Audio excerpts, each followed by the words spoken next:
3375 ناخب مصري في ألمانيا مدعوون للتصويت على الدستور الذي يعبر بمصر من المرحلة الانتقالية إلى مرحلة تدشين مؤسسات الدولة والمضي قدما في خارطة المستقبل. الحقيقة الأمور بتسير بشكل هادئ وطبيعي ومنظم جدا.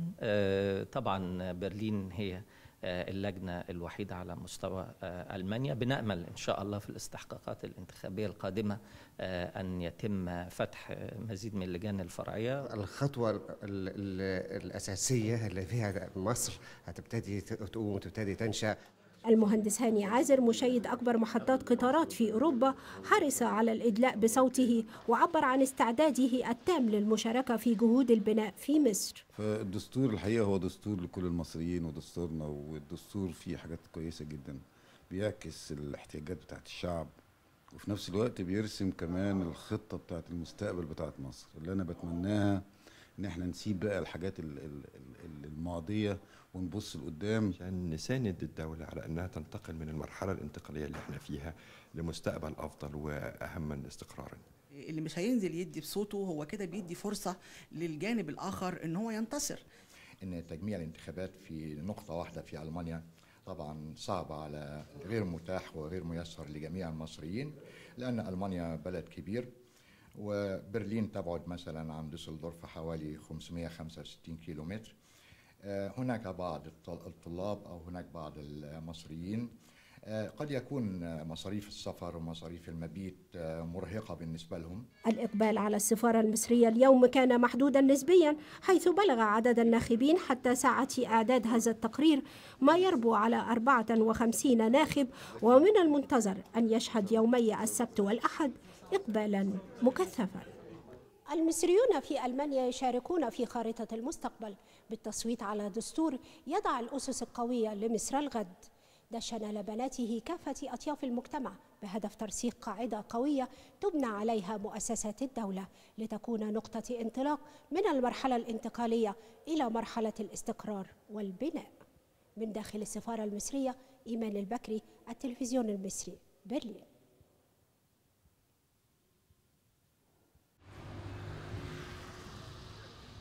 3375 ناخب مصري في ألمانيا مدعوون للتصويت على الدستور الذي يعبر بمصر من المرحلة الانتقالية إلى مرحلة تدشين مؤسسات الدولة والمضي قدما في خارطة المستقبل. عملية التصويت على الاستفتاء بتسير بشكل إيجابي وهادئ ومنظم، وأعتقد أن احنا إن شاء الله مقدمين على إتمام العملية الحالية، الاستحقاق الدستوري الحالي بشكل إيجابي.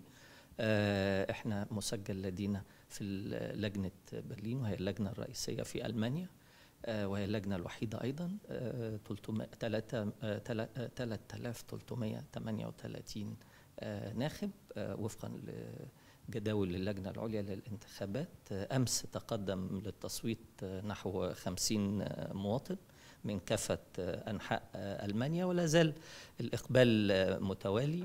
المهندس هاني عازر مشيد أكبر محطات قطارات في أوروبا حرص على الإدلاء بصوته وعبر عن استعداده التام للمشاركة في جهود البناء في مصر. أنا مستعد طبعا أن أنا أشارك وبقلبي وبحبي وبكل مجهودي للبنى في مصر، وفي أكيد مش أنا بس، في مصريين كتير في الخارج نفسهم ينزلوا ويخدموا البلد كلها.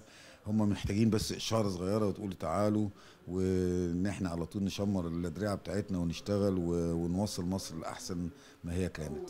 أعتقد أن التصويت على الدستور واجب وطني على كل مواطن مصري، أن هو يساند خريطة المستقبل ويساعد مصر على الانتقال من المرحلة الانتقالية لمرحلة أكثر استقرارا.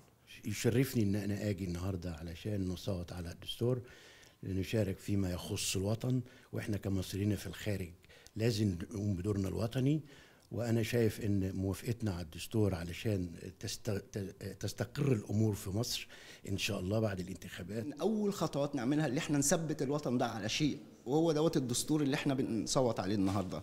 يعني أعتقد ان دي خطوة كويسة جدا للأمام، ونتمنى لمصر إن شاء الله اللي هي ترجع وقود العرب شاء من شاء وأبى من أبى. الإقبال على السفارة المصرية اليوم كان محدودا نسبيا، حيث بلغ عدد الناخبين حتى ساعة إعداد هذا التقرير ما يربو على 54 ناخب، ومن المنتظر أن يشهد يومي السبت والأحد إقبالا مكثفا.